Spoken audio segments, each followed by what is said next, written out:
Welcome to Sigma Equipment. Today I'm going to show you guys just how to take photos of your equipment whenever you're sending them in. Main thing we're going to want to do is, treat every piece of equipment kind of like a square. So take photos from the four corners so we can see every angle of it. Also be sure to take pictures of any manufacturing tag, any electrical box that you have, any motor.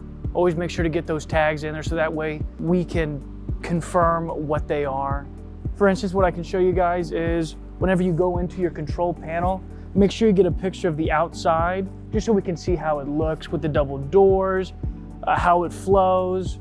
And then we're always going to need the inside of it just to make sure everything is intact. Make sure that you get any branding that's in there so that way we can always make anything a sales point.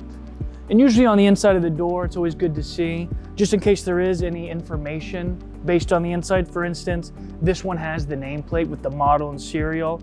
And also if you ever forgot anything in there, like the manual or brochure, those are always helpful as well. First, we're gonna go over a stretch wrapper and just how to take pictures of that and what the expectations are.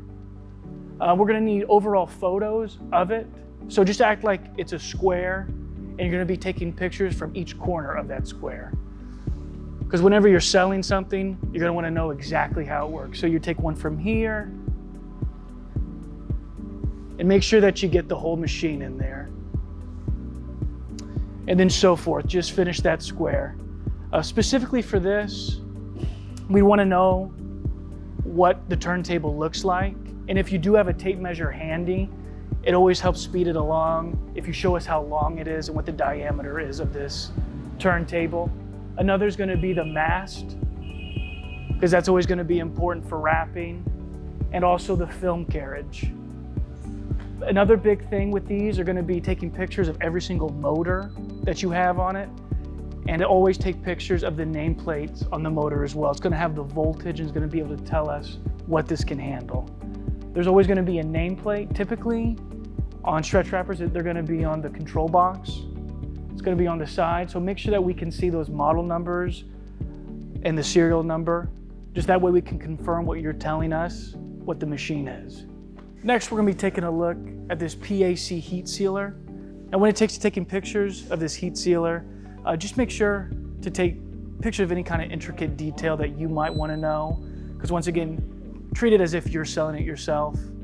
For instance, there's a diagram on the back right here. If you can show us a picture of that diagram, that's always going to help. A big thing too with these are going to be the seal jaw. We're going to want to know the length and the width of it.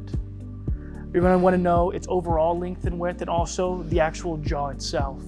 Also, if you can take pictures of the foot pedal, any kind of accessory with a small machine like this, that'll always help.